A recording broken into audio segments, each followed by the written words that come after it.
My name's Ryan. This is my wife Ellen. I work in spare parts for trucks in a small family business, and Ellen's a teacher. Yeah, primary teacher. And we attend Hope Anglican Church in Leppington, and we've been there since 2016 when it started up. Started by people who were willing to do mission in this area with a new community starting up with so many houses and people to reach.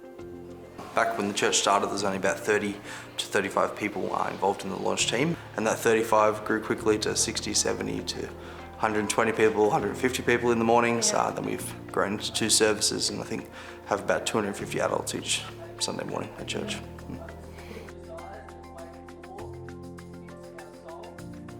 We have a property that was purchased a few years beforehand by the Anglican Diocese.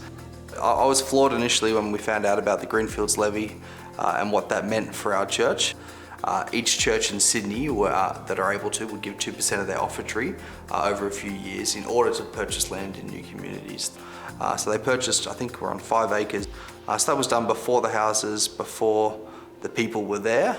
So when I found that out, I was just encouraged by the foresight of those above us, the foresight of people working at growing churches in Sydney. We've been provided land, we're about to be provided a new building, all of which was provided by other Christians who don't come to our church, who don't see us each week, who aren't living in the area, but decided to use their money to grow God's kingdom out here.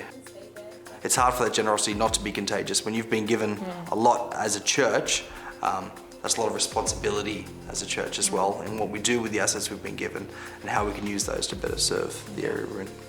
And we're not just going to sit by in a church that's been built by the generosity of others. It spurs you on to give of your time and of your energy into the different ministries that need to start up.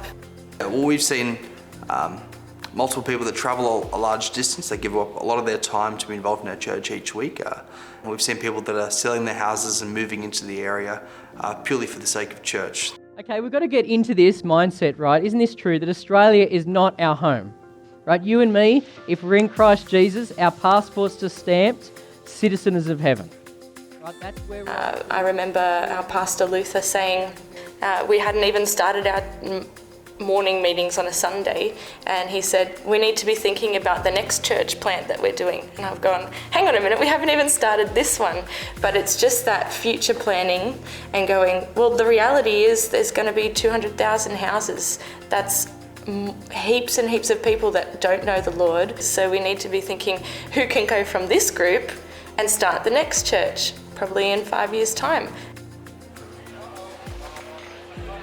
Ultimately, we want to give others the same opportunity that we've been given because we've seen the great blessing that others' generosity has been to us.